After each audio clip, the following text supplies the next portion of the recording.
What a beautiful plane.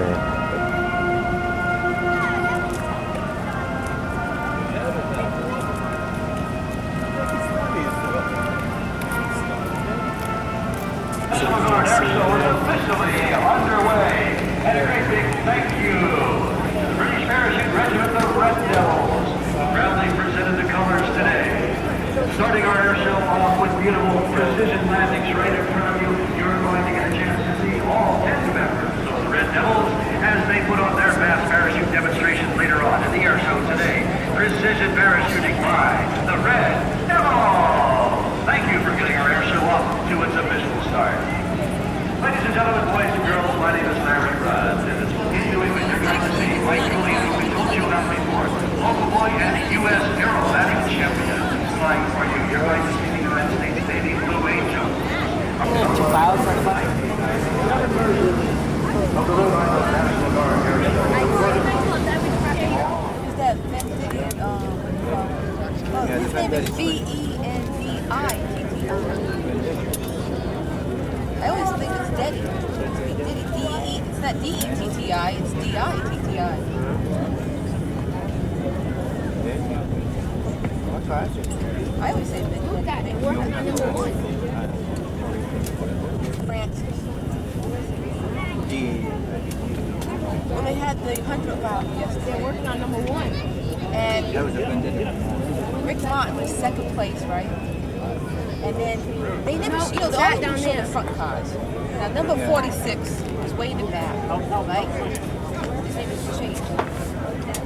And it was the night, and number 88 was Trip. The guy Trip.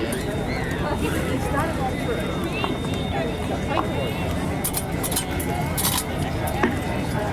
Ladies and gentlemen, it's my pleasure this morning to introduce Mr. Lee Fry, the district manager of the New England Shell Dealer, the Shell Oil Company, and on behalf of the Rhode Island Shell Dealers, he's got some very good news for General Citracchio. Lee? General, on behalf of the Rhode Island Shell Dealers, I'd like to present a check for $5,000 to Children's Hospital Hospital. And once again, you guys do a great job. Thank you. To you by Hospital Trust, a Boston bank company with 44 convenient branches located throughout Rhode Island. Take a look to your left. The smoke system is on and coming by in his first pass. In a high-speed pass, the Jet, Spain's first jet airplane.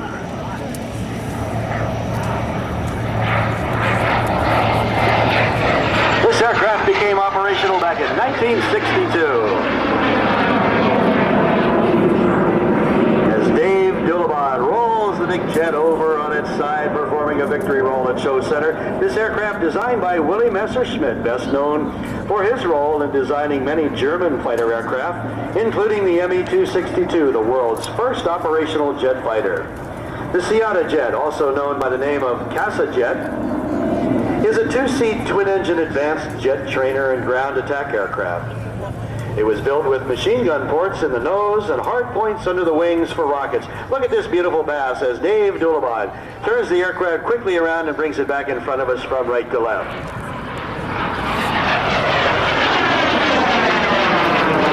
With an entry speed of about 250 miles an hour and full power coming on now, he takes it up over the top, up over 3,000, 4,000 feet as he completes a beautiful Barnstormers loop, an inside loop right at Show Center. Checking the landing gear. Take a good look and put your cameras on the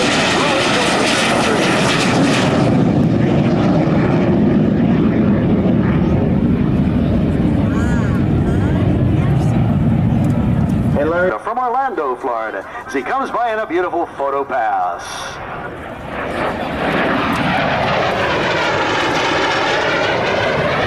As we mentioned, Stanley started flying vintage jets way back in 1989, popularly referred to as jet warbirds because they flew in some of the wars which our country fought in pursuit of freedom and democracy. The F-86, well known for its involvement in the Korean War. Sandy is also qualified in several of these jet warbirds, which include the Spanish jet trainer that you just saw, the HA-200, this Lockheed T-33 that he is flying for us here today, and an F-86 Sabre jet. Turning the aircraft around in very, very tight turn. He's coming back from left to right this time. He's going to perform a loop right here at Show Center. Approaching at a speed of about 470 miles per hour. Let's watch as Sandy Roselle performs the inside loop.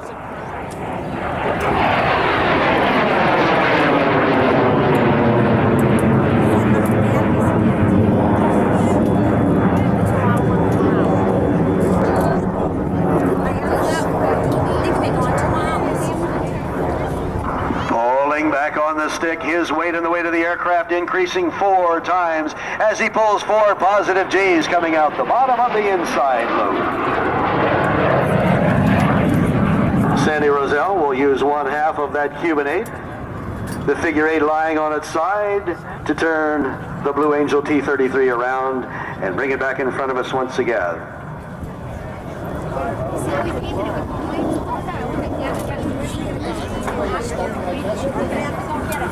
Way up over the top and pulling the nose back down towards Show Center line once again.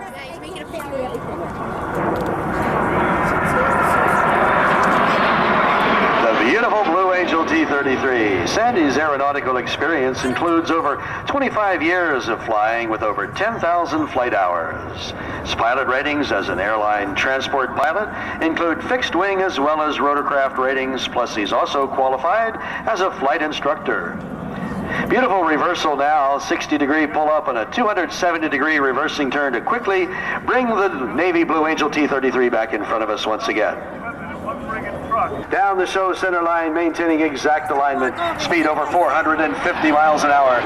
At Show Center now, pulling back on the stick, pulling the nose through the vertical as he continues the vertical climb. Now rolling and rolling the aircraft, showing you tremendous climbing performance by the Blue Angel T-33. And from left to right, nose coming up over the horizon as Sandy rolls the beautiful T-33. With the Quonset, take a look at the trailing edge of the wing. You'll see that wing flaps are extended. And now retracting those wing flaps so that he can get a little more power on there and roll the jet in the dirty configuration.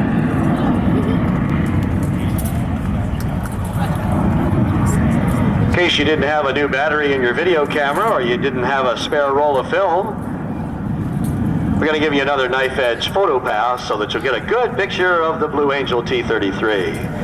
Stop by the Brooks Drug Store's tent. They have some film available for you right here in case you do need some extra film. Brooks, a proud sponsor of the Rhode Island Air Show. Here he comes by, Sandy Roselle and the beautiful Blue Angel T-33.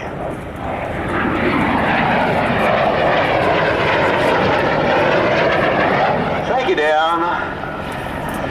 And we're getting some water up here. They're going to bring some water up here for me. And I know that somewhere in the one of our concessionaires right here probably has some bottled water. And I hope that we do. And I hope that one of you will bring a bottle of that up there, because, folks, I want to remind you all, make sure you stay very well hydrated today.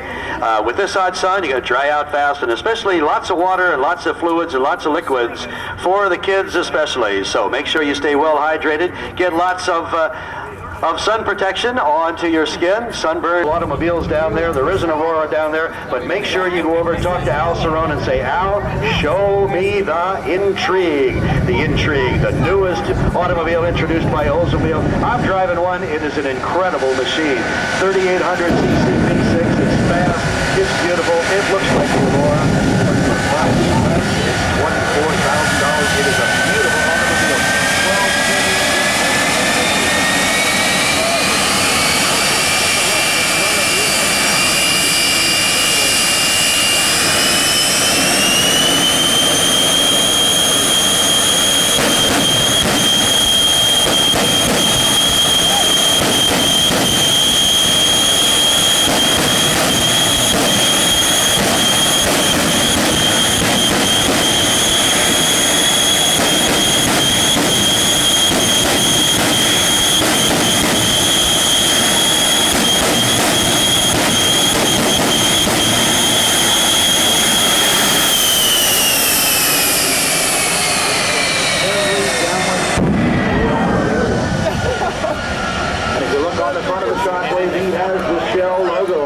bumper.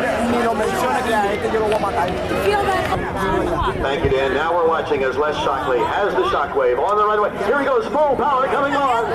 Here goes the Shell Shockwave jet truck. Oh, shutting it down. We're checking the speed. 314 miles an hour. Out of Columbia, South Carolina, at the former McIntyre Air National Guard base. And look at this steep climb as they enter at 170 knots and pull the helicopter up, speed slowing down very, very quickly as they make a left cyclic climb. They're going to exit to the right and they'll be coming by in a high-speed pass over the runway. Once again, accelerate 60, 170 knots. So we multiply by 15% and we get a speed of over 190 miles an hour.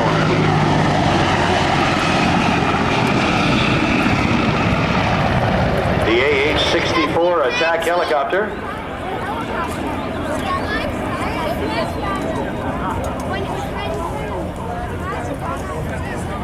has a speed of about 197 knots, over 210 miles an hour. They're only having a cruising speed of about 140 knots.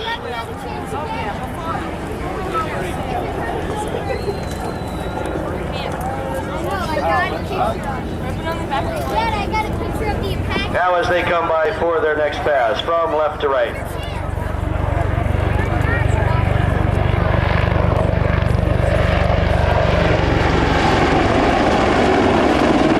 Coming by in a high G maneuver. And then a low G maneuver, pushing over and unloading the rotor system. That only a helicopter can perform for you. It'll also give us a good chance to take a look at some of the armament on the AH-64 Apache.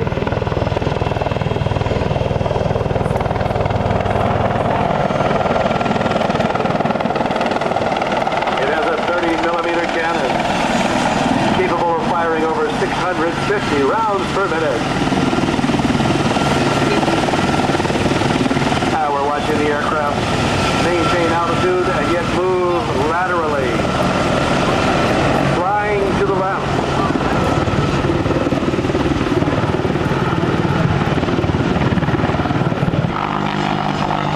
Lateral acceleration in the AH-64. Followed by two pilots. In tandem style like a jet fighter.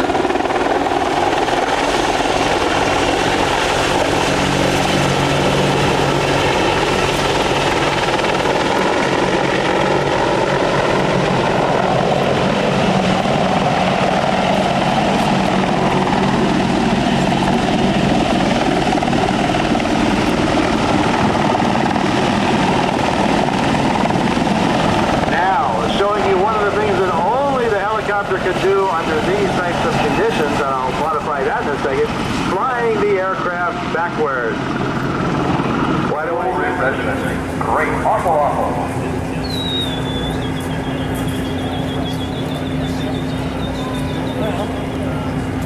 This is a carrier plane.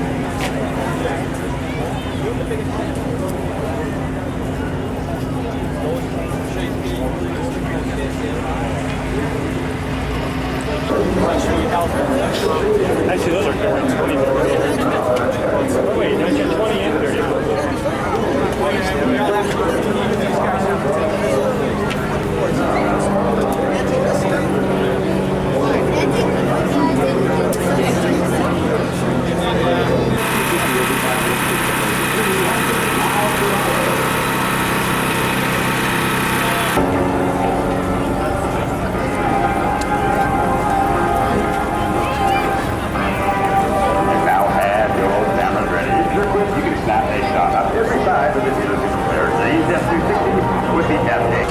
Boy, 2,000-pound payload.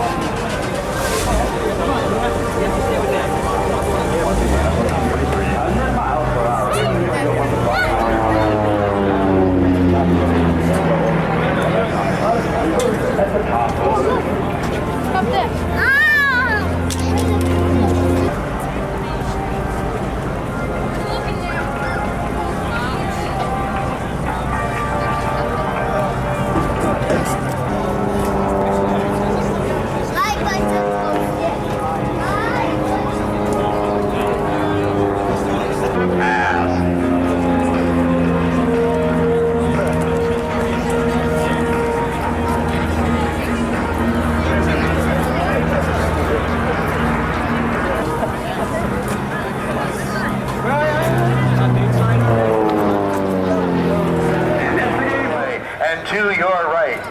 F-15 Eagles of the 102nd Fighter Wing, Massachusetts Air National Guard, a flight of 2.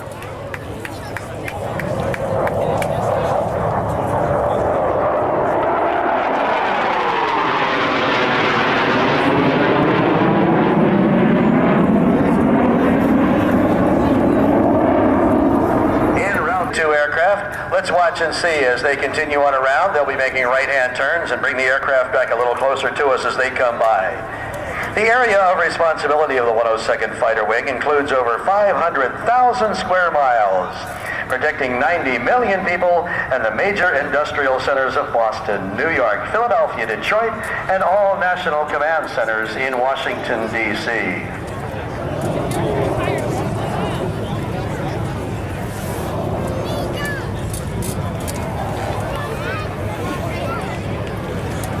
Okay, here comes our first aircraft, setting up a low approach as if he were simulating a landing.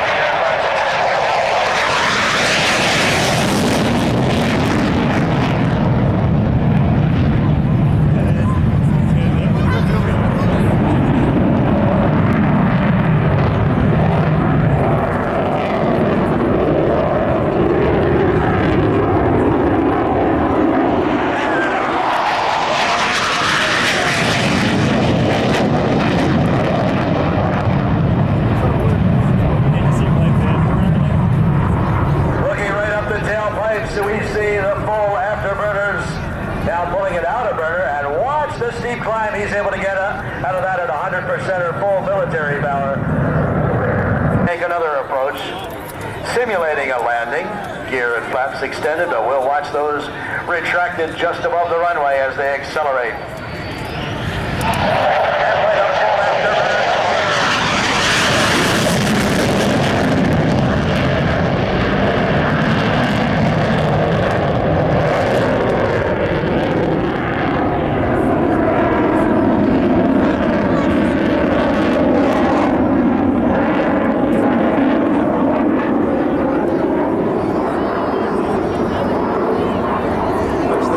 Straight up. The Air National Guard, the best part-time job in the USA. That's if you're flying. That's right. Air sovereignty is an enduring mission, independent of the device.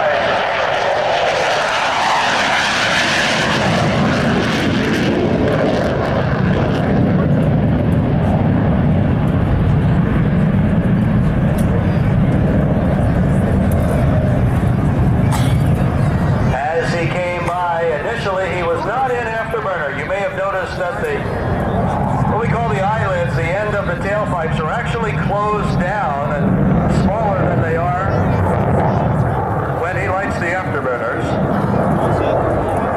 That as he lit the afterburners, once again that constricted tailpipe opened up. Those eyelids opened full.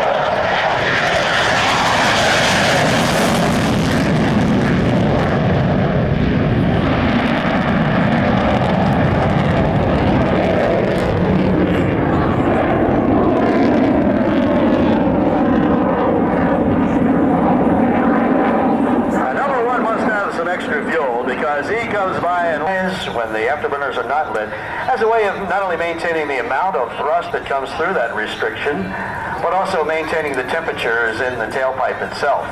Of course, when the afterburner lights up, it gets real hot, real fast. The augmentation providing about 60% increase.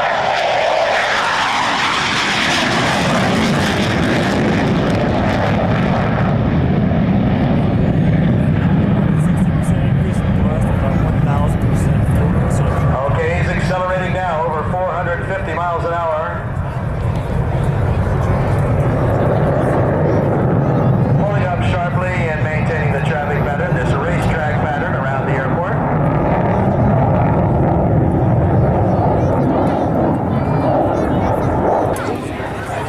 The F-15 with its twin engines developing over 25,000.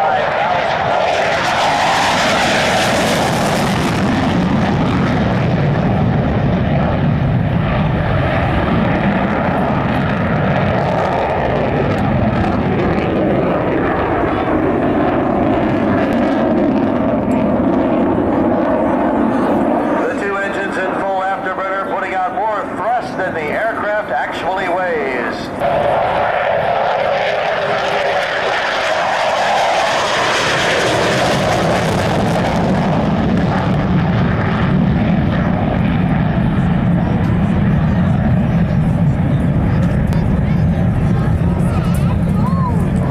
That's not noise here, folks. That's called the sound of freedom. Formation that they would climb. Also, it's a very good tactical formation in an air-to-air conflict. Here they come, the F-15 Eagles of the 102nd Fighter Wing. Let's watch as they start their steep two-ship climb.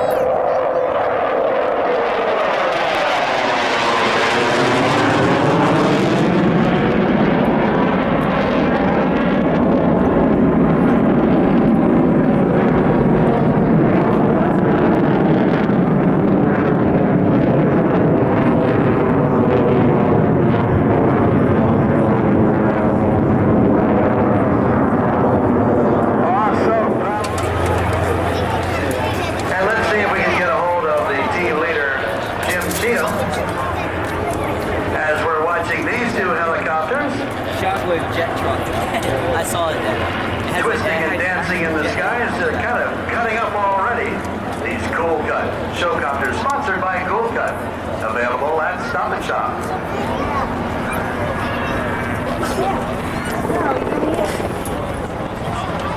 And let's see. What? I don't know what I'm thinking. Oh, yeah. Let's see if I can talk to Jim Cheatham on the radio. Jim, can you hear me?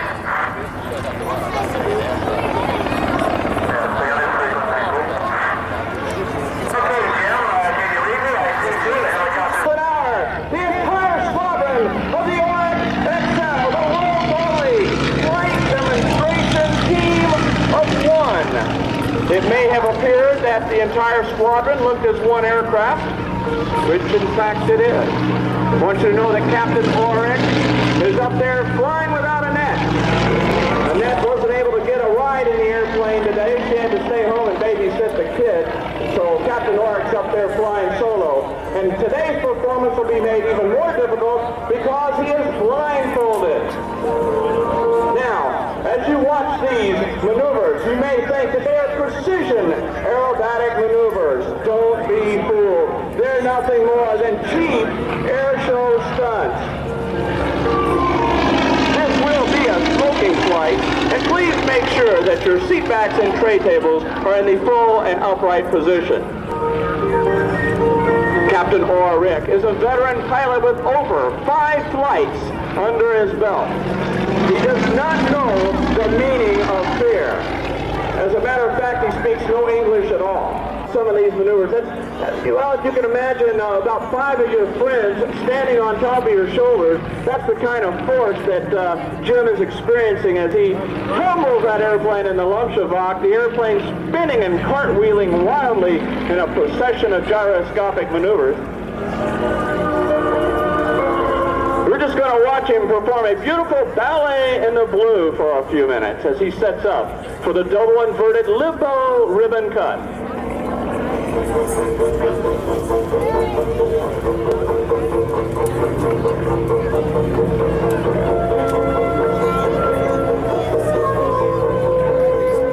On the ribbon. The lower ribbon is what he's aiming for. The red one with the yellow centers. He comes at air show center over 180 miles an hour. The double inverted limbo ribbon cut. He's got the first of the two. Right, he'll pull that nose up and perform a reverse half two. Oh, he liked that. He's doing a little snap roll there for us. Half to the inverted. 180, 360, another 180 degrees upside down. The wheels are up on the Yak 55. He's approaching the ribbon. He's a little high. He dives for the runway. He bids it perfectly, ladies and gentlemen. Jim Parker in the Yak 55 with the double inverted limbo ribbon cut.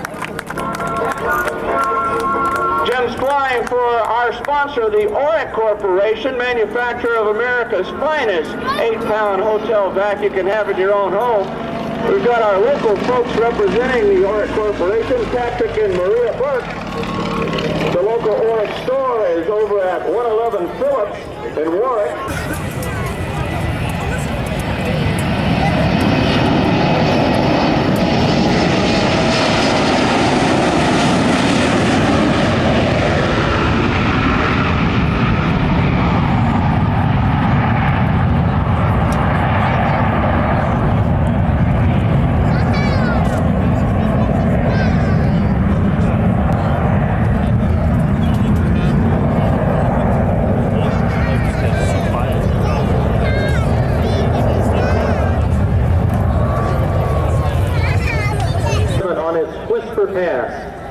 knots, 300 feet. Captain Stuber is executing the whisper pass as we come by. How quiet can this plane be?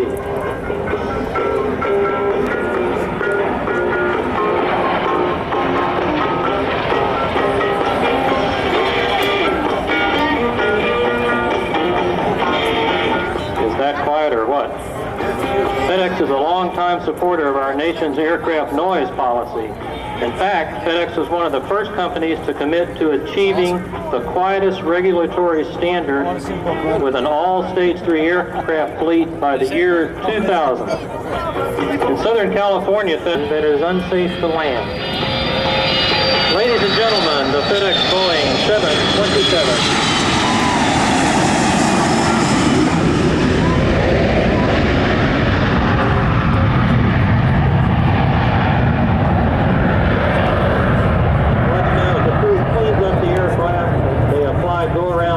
Captain Flack's call for the gear and flaps being retracted while turning out on their missed approach. The aircraft's accelerating and departing to set up for its next pass.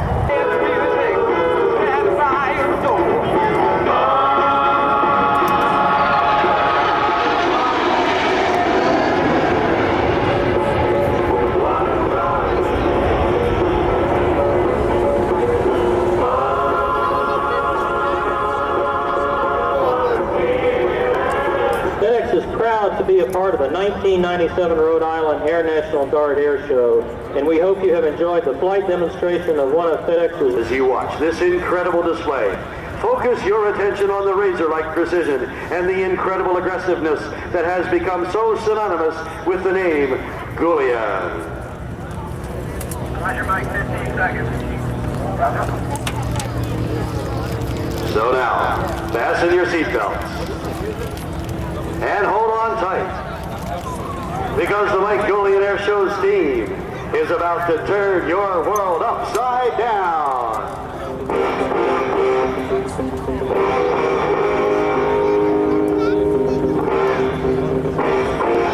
Diving down high and from the right, opposing rolls on a 45-degree down line as he builds up speed approaching 250 miles an hour. Watch as he flies vertically right at show center in the Tower of Power.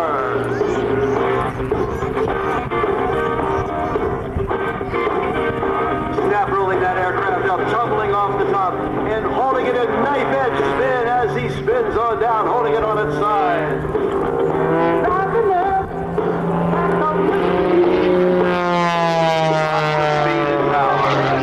Extra 300S as he turns the aircraft around to the left side of the demonstration zone. Tumbling the aircraft in the Abaddon tumble. Performing the half loop and tumbling off the top of the half loop while he performs a 2-point roll on the 45-degree down line. Tremendous vertical performance. Watch as he rolls the aircraft, getting a full 1.5 vertical roll. Pulling the nose down through and completing 3/4 of a loop as he dives down to the 45-degree line in continuous snap rolls. Pulling into a maneuver now that Mike calls the umbrella. Watch as he starts the vertical climb. And snap rolling, kicking that aircraft around as it tumbles off the top and yet caps off beautifully in the umbrella.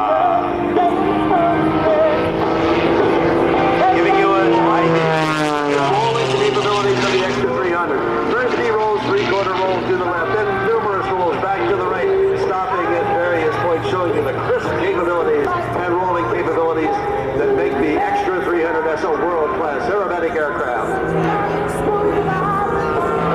2 points and 4-point hesitation roll. Now a roll to the inverted as he completes 2 points and a 4-point again, coming back from the inverted back to upright.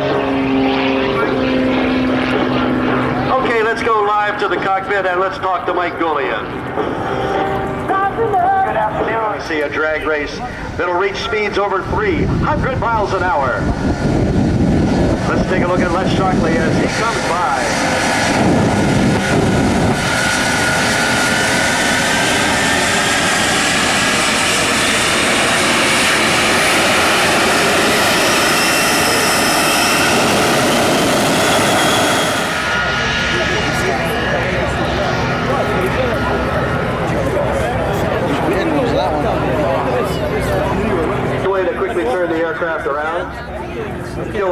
couple of knots of airspeed as he rolls and rolls and rolls the aircraft. Now, Les Shockley getting set up for a drag race like you have never seen before. Watch now. This will top out at speeds over 300 miles an hour.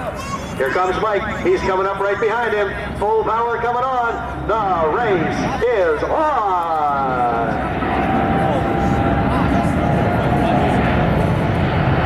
And there they go. Mike falls off. Mike's doing a victory roll, but I think it was the shockwave. What do you think? I think the support of the 50th anniversary Air Force Memorial that'll be built in Washington, D.C. at no cost to the taxpayer. All construction funds will be raised by the Air Force Memorial Foundation. And the Air Force Memorial Foundation is here with us today. Okay, Larry, I'd just like to remind everybody that the air show you're seeing today is sponsored by NBC 10. Search 10, Southern New England's leading news channel. Also sponsored by TV 28. Starting Monday, June the 30th, you can watch Southern New England's newest Warner Brothers affiliate on Cox Cable.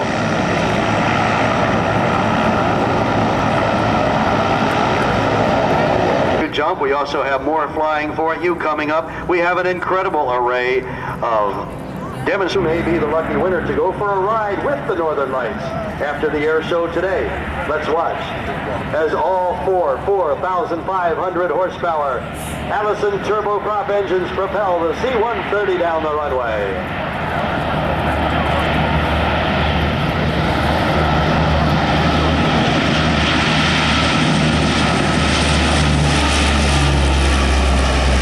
The Whisper jet heading off up to altitude.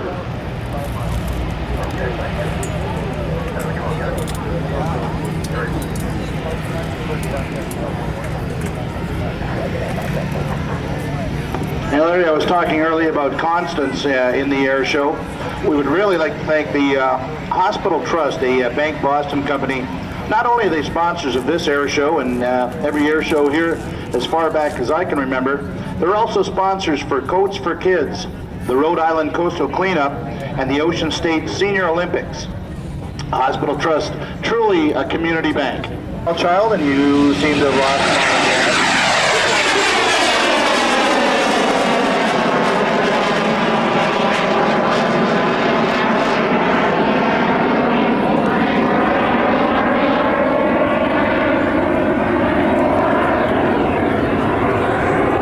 As I was saying before I was so rudely interrupted, just ask anyone in uniform and they will direct you to... Can you believe that? A 10-cent cup of coffee. That's a deal that I can't pass up. Hey, Larry, 94 HJY is the Great Woods concert leader with tickets to the best 90s rock and roll, best classic rock shows this summer.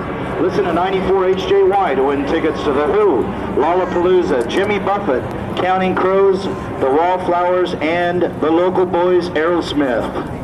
And a great big thank you to HJY, one of the loyal sponsors of the show. The C-130 came directly overhead, right over the target area, and deployed some wind drift indicators. Changed by some 30 degrees or more as you get above the surface.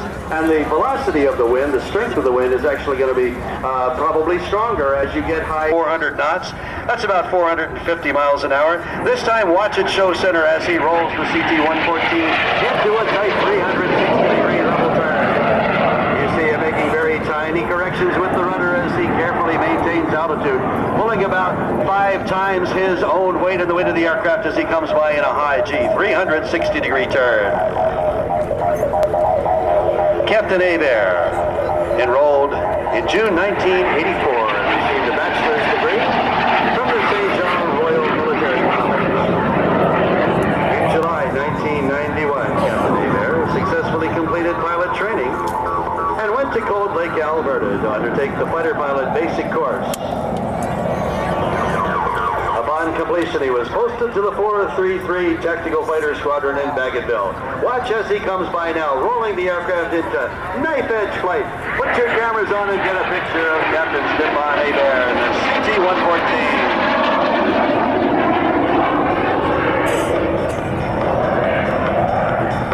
Free fall down toward the earth at over 125 miles an hour. Controlling their positions in space as they free fall down. You'll watch as they maneuver toward each other, forming up in formations. tracking away from each other as they free fall down. He's from London, England. He's the team sergeant, and this is his second tour on the team. He's a parachute instructor and also has a tandem master with over 3,000 parachute descents. He served with the 1st Battalion Parachute Regiment and the Pathfinder Falcon. On takeoff roll, watch as he performs a maximum performance climb to 7,000 feet.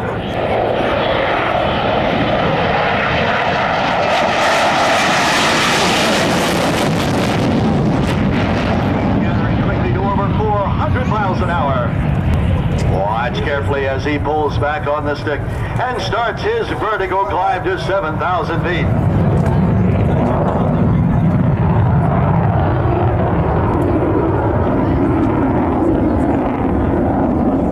He's in the middle of it right now. It's called Where Is He? We can't even hear him anymore since he blasted off on up to 7,000 feet or more.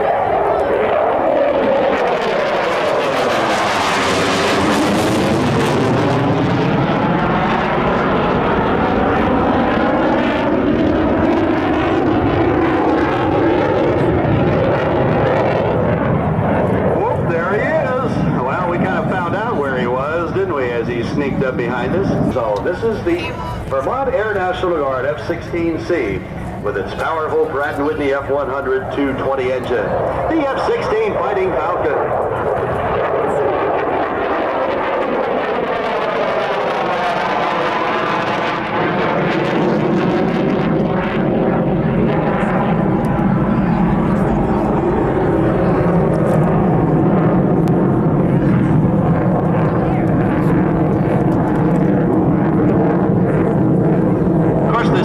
Is capable of speeds more than twice the speed of sound. And so I asked him how long it would take him to fly, let's say, from Providence to Newport, and it would be about 20 seconds. Has paid off. It looks like he's on a perfect SFO, a perfect single engine, simulated flame out pattern. He's in a perfect position to touch down on the runway. Of course, the engine is still running, so there comes full power on. He's going to be retracting the gear. Hold your ears. Here he goes.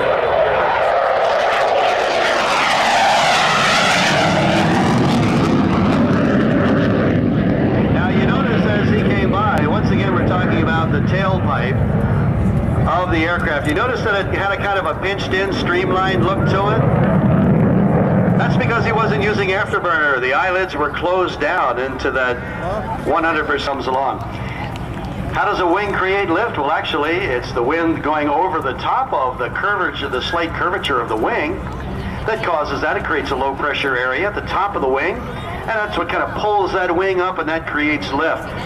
And as you rotate that wing up and create more of an apparent curvature to the relative wind, it creates more lift. What happens when you get it up too high?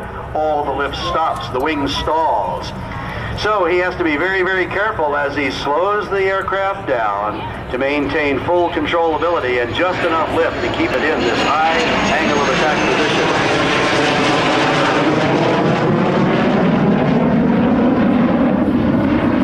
Gear and flaps down, coming by at about 145 knots.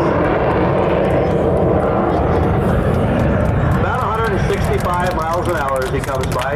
If you were watching the afterburner light up and came by, that's because that afterburner actually has about 5 stages to it, and as he pushes the throttle forward, it goes through each successive stage. He's going to be at 0.9 Mach, about 600 miles an hour, which is less than half the top speed of the F-16. 0.9 Mach, 600 miles an hour.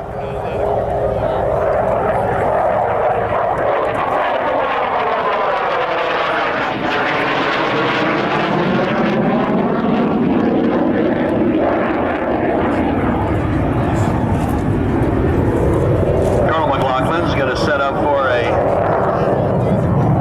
high G 360-degree turn right here at center stage. Now right now, as he's sitting there in the airplane, Tom weighs about 200 pounds. Well, he's going to come in and he's going to put 9 G's on this airplane, 9 times the weight of gravity. Lieutenant Colonel Tom McLaughlin is going to weigh 1,800 pounds. And his spine is going to say, I'm so glad you're in an F-16, because he's actually sitting there at about a 30-degree angle, like in an easy chair, as he comes in to set up for his 9G, 360-degree turn.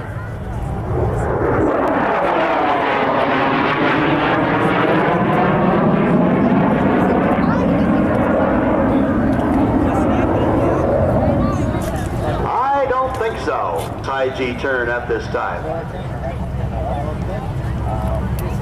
Picking up show center, picking up the show line. This looks like a more reasonable speed. There's the steep turn. Now you notice a little bit of vapor coming up over the wing.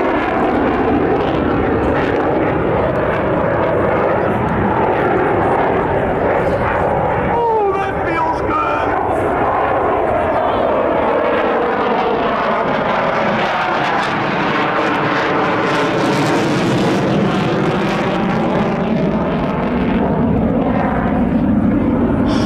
Airspeed bleeds off in that very, very high drag configuration. He needs full afterburner to maintain that tight turn. As he sets up for his overhead landing pattern, I called your attention to the wisps of white vapor you saw coming off the leading edges of the wing in by the fuselage as he was pulling 100 miles per hour backwards. How about a big round of applause to Mr. Sean D. Tucker for the 1-800-COLLECT Challenge. That one, the son of Edwin, named after his good friend and fellow air performer, Wayne Edwin Hanley. Starting out our home base in Salinas, California, 1-800-COLLECT was being this power aerobatic team. 20 air shows, performing for over 10 million people in this 1997 show season. So my dad lays it out into inverted and then back down to the 45 to do some snap rolls. Let's see how many he can get. There's 1, 2, 3, 4, 5, and 6. 6 snap rolls on the 45-degree down line. Positive and 7.5 negative times the force of gravity. At some point, that means that the force of 1,850 pounds will be exerted on my dad as he performs some of these tight turnaround maneuvers. That was the spiraling tower. This section is rounding out at the top. Right at the top, so we form the launch of That's why he calls it the Louie-Loo. Outside loop with a Longevok at the top. 1-800-COLLECT has supported the power aerobatic team for the last 4 years and enabled us to share the magic of Sean's aerobatics with over 30 million people nationwide. As he comes out of the Tucker Upper, that's a maneuver he named after and invented himself, the Tucker Upper.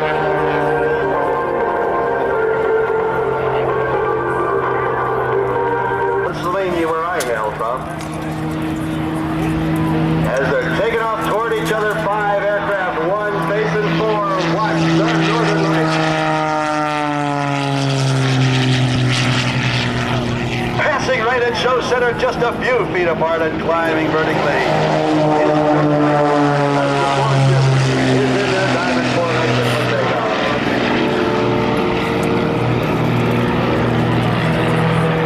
Ladies and gentlemen, that's what we call the approach takeoff by the northern lights.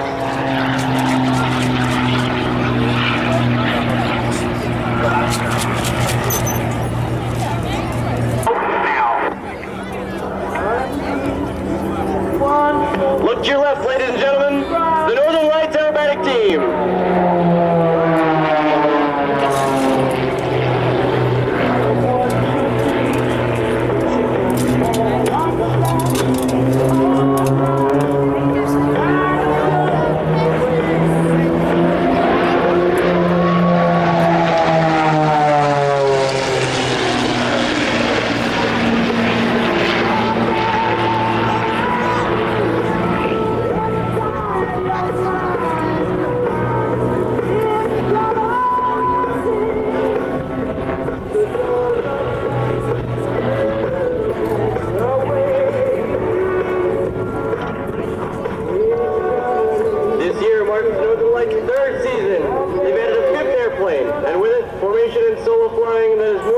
And much more exciting than ever before.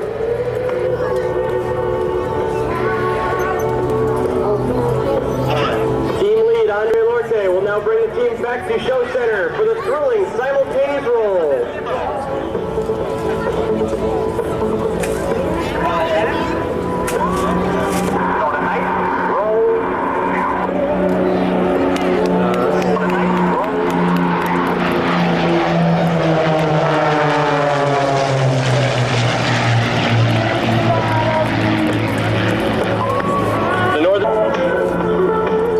Let's listen to team lead in the cockpit as he calls for the split.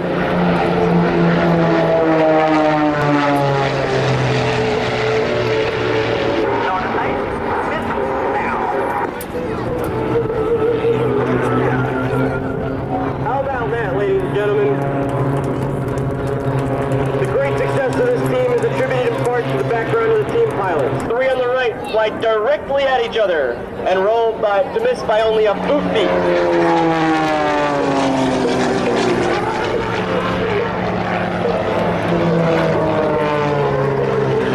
Eric number 5 pulls up to execute the first of many spectacular maneuvers. Look as Eric shows the incredible power and precision of the extra 300 during the torque roll.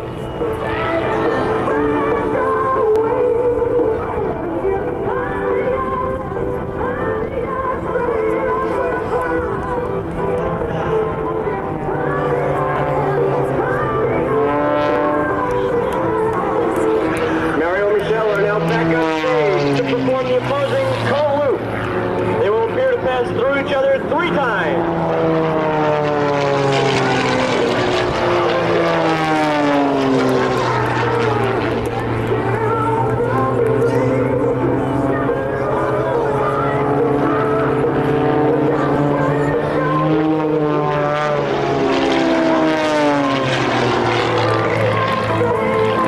Look up high to your right and left as Dave number 4 and Andre pass head on and immediately pull up to execute the dazzling double right bench spin.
Setting up for the Crazy Diamond.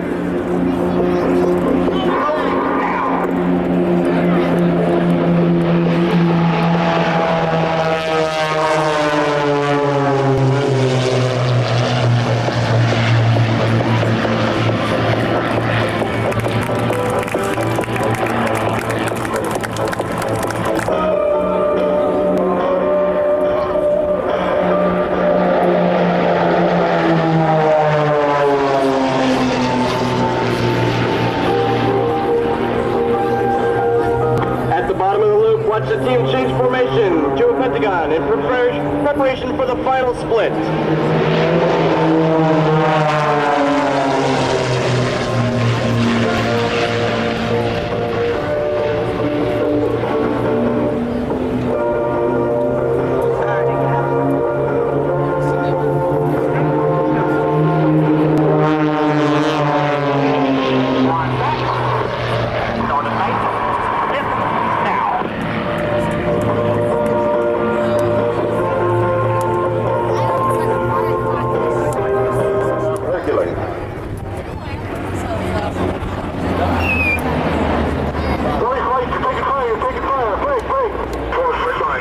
The C-130 shall be requested engaged by hostile fire. As the C-130s escape the Fire from their escort Cobras and from friendly artillery batteries. Position is Brody 03 and 04. Call the help.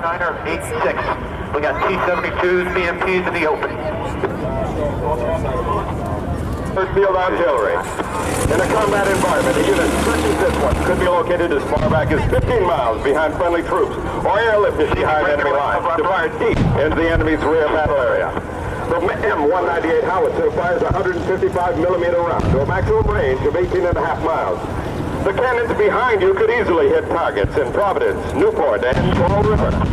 On the drop zone are the AH-1F Cobra attack helicopters of the 5th Squadron, 117th Air Cavalry.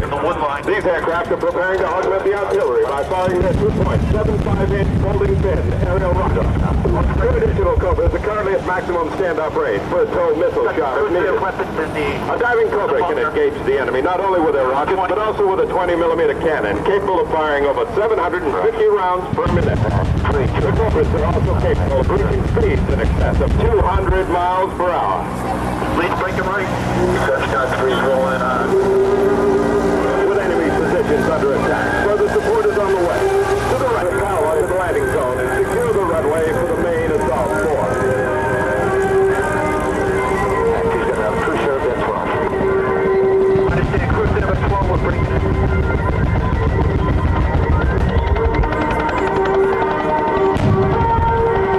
Shot 2, we're coming in with rockets. Second break.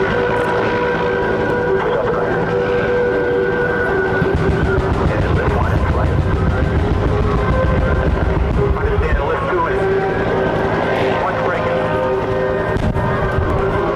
That's 3 rolling on.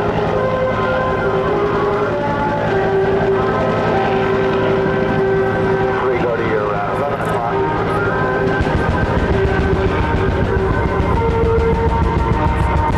Trees cleared in. DRDM's in the open. Trees up and clear.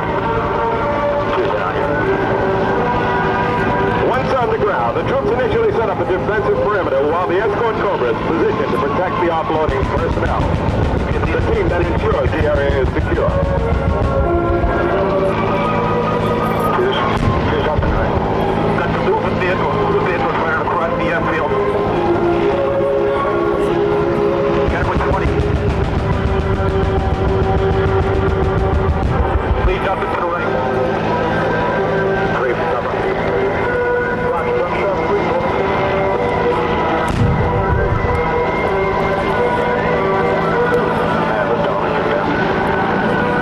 Cali. List inbound. Turn short final. Bring it in, second 6.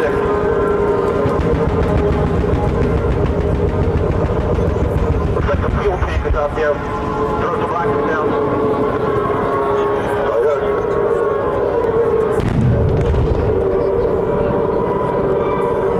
Sure precipitous. Got him breaking lane, go back around with 20. Roger, one shot for coming with 20.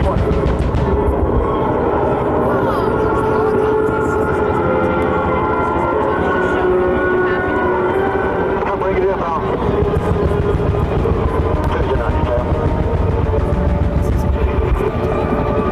Bring it in now, 32.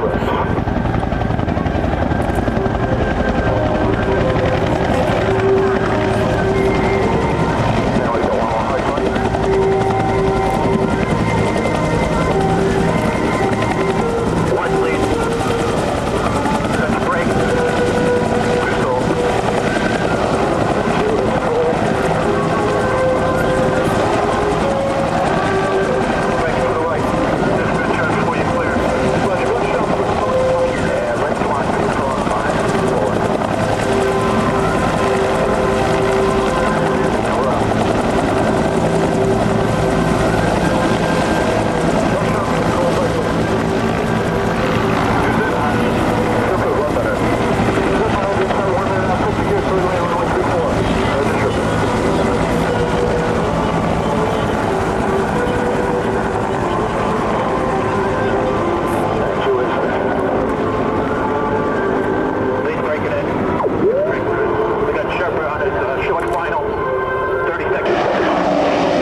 23 will now direct the offload so as to minimize time on the ground.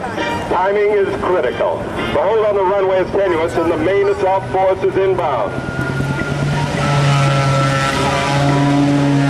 Takeoff, your discretion. Ship is taken off. Now look to your right and you'll see the massive four engine C-130 Hercules inbound with its 25-member assault force and combat Humvee. With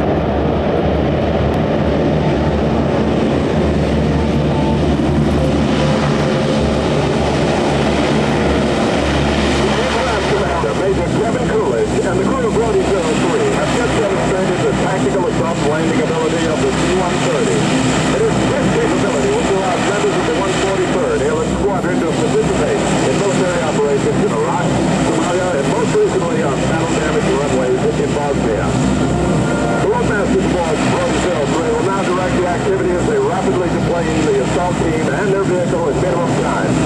The assault force, consisting of members of Absolute 5th Squadron, 117th Cavalry, will quickly assemble and then attack the enemy force that is holding the airfield. Once completed, the assault team will secure the field and await reinforcement of further NATO forces. While the offload is in progress, the crew of Brody 03 will reconfigure the aircraft in preparation for a maximum effort takeoff. Along the 155,000-pound airplane, it becomes airborne in less than 2,000 feet. Our forces on the ground are going to require additional supplies. One way of accomplishing this is by parachuting containerized supplies to a method known as a Containerized Delivery System, or CDS. This is very similar to the method the United States and our NATO allies have been using to supply the citizens of the former Yugoslavia. Members of the 143rd Airlift Squadron have flown numerous resupply missions into Bosnia, Somalia, and Iraq. On the drop zone in front of you, the combat control team completes its final wind check and clears the C-130 for the airdrop delivery. Please let me first come out.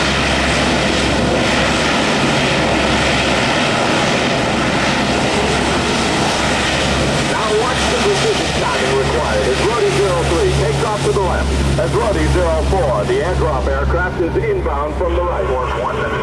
04 is 1 minute. Now look to your right and you'll see the venerable C-130 preparing to perform an airdrop for the soldiers on the ground. This method of delivery quickly, accurately, and safely supplies personnel in the battle area and minimizes the danger to the aircraft and crew.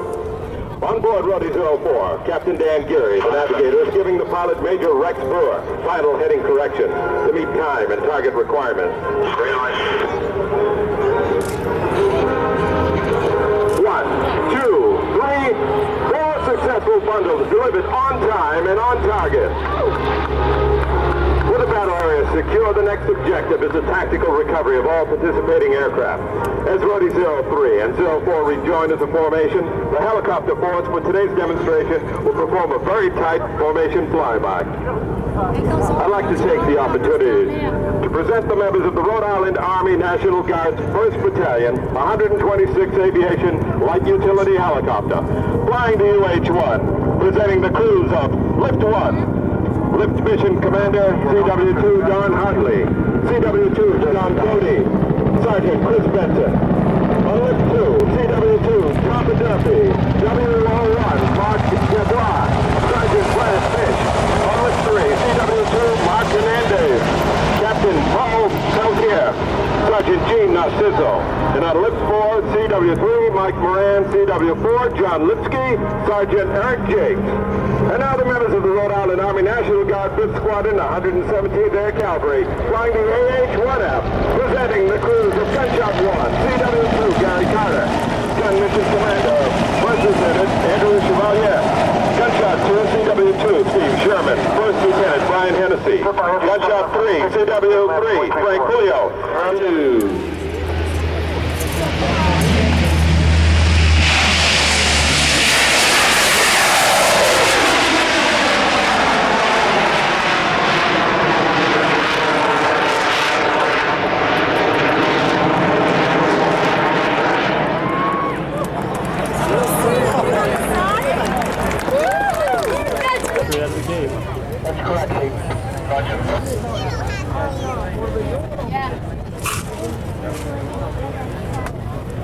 1946, the Blue Angels have had the unique privilege of demonstrating to the American public the precision technique manner in which the 6 demonstration pilots approach their aircraft and are saluted by their crew chiefs. Ladies and gentlemen, Flying Blue Angel number 1, the commanding officer and flight leader of the Blue Angels, from Greensburg, Pennsylvania, Commander George Dawes.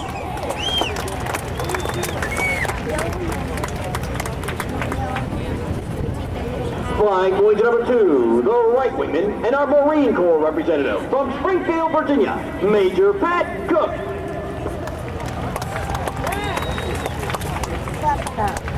Flying Blue Angel number 3, the left wingman from Virginia Beach, Virginia, Lieutenant Mark Dunleavy.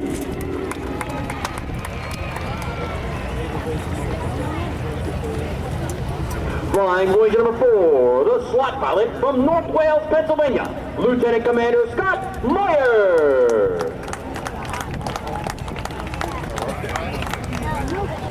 Flying Blue Angel number 5, the lead solo from Beltsville, Maryland, Lieutenant Ryan Scholl.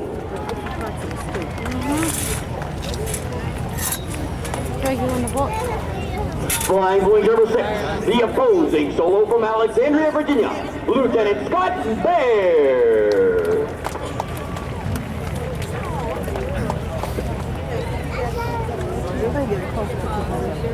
I would love to do that. Oh, we'll still have it on the thing anyway. I'm not sure I've heard about that.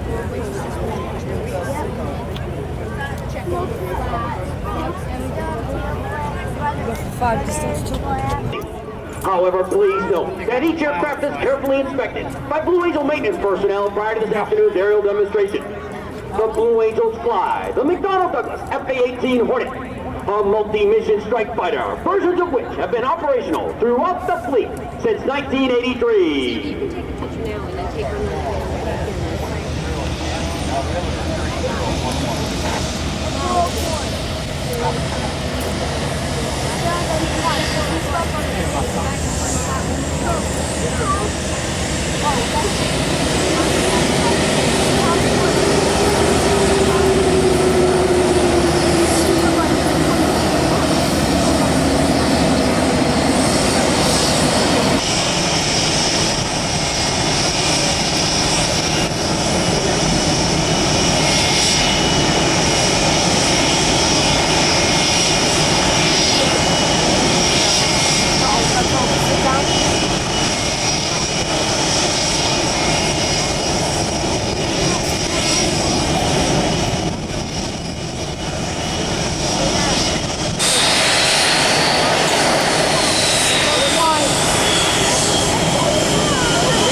Officer. He's the Squadron Naval Flight Officer and Events Coordinator. Lieutenant Clark Merritt, our maintenance officer from Pensacola, Florida, is responsible for the men, women, and equipment that keep our aircraft in the air.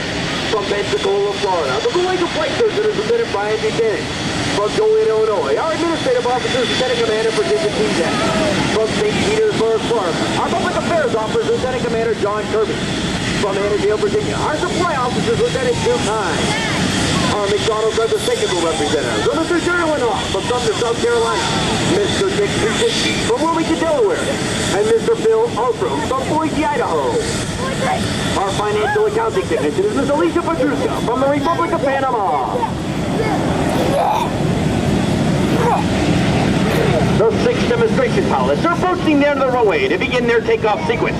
Very shortly, Commander Dom will call the 4 Diamond pilots into the fingertip formation. In the fingertip, Blue Angel number 4, the slot pilot, will be positioned outboard of Blue Angel number 2 on the right wing. In this formation, they'll initiate their takeoff roll, transition to the Diamond on liftoff, and commence the Diamond burner loop on takeoff.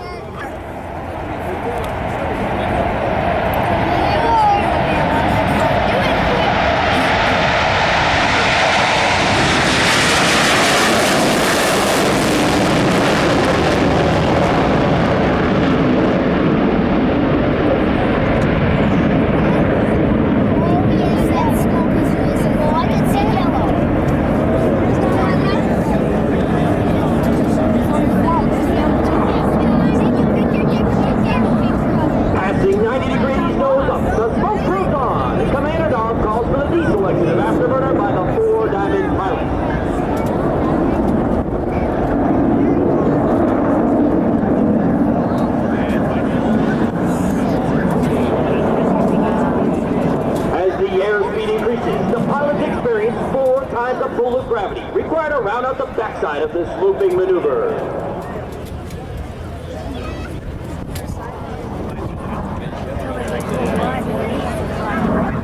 And climbs to an altitude of 50 feet. He will then roll his aircraft 360 degrees with the landing gear extended. The dirty roll on takeoff.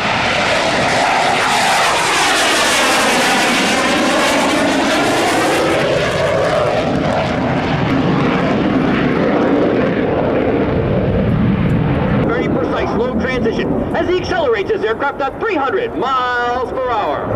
I crumble. Oh, let's watch this.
they approach for a maneuver we call the Fortis.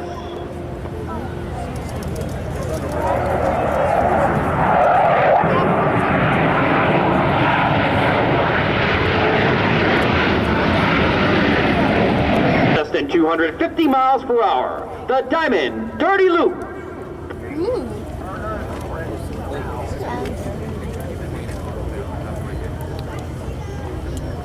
Look, look.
And slot pilot are both upside down.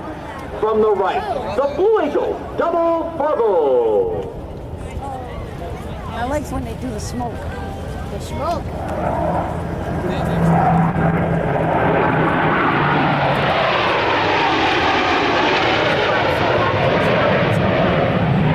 The opposing minimum radius turn. Now, let's watch as both pilots sustain 6 times the pull of gravity required to cross their aircraft over center point. No G-suits. No G-suits. That rim's supposed to be doing this. 1, 2, 3. We're gonna tally on how many rims they break. 1, 2, 3.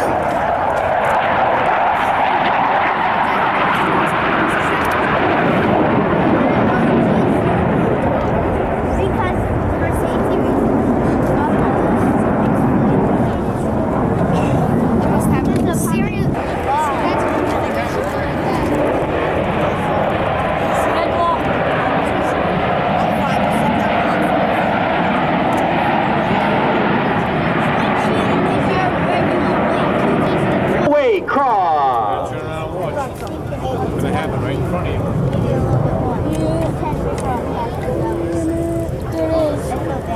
They are.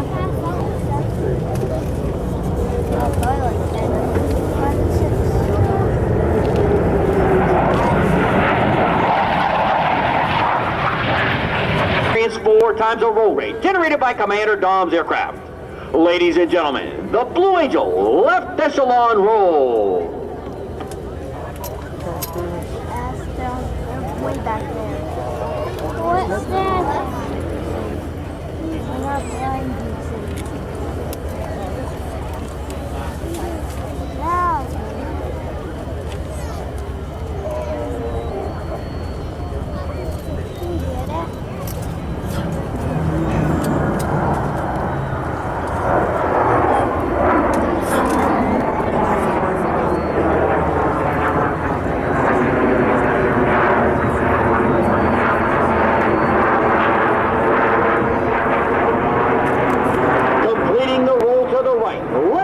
As the 3 wingmen smoothly shift back into the Blue Angel Diamond. Very difficult 5-plane line abreast loop. And then on August 3rd, 1, 2, 3, 4, 5. Where's number 6?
line in separate directions. Ladies and gentlemen, the Blue Angel vertical brake. Yeah, right ahead of you.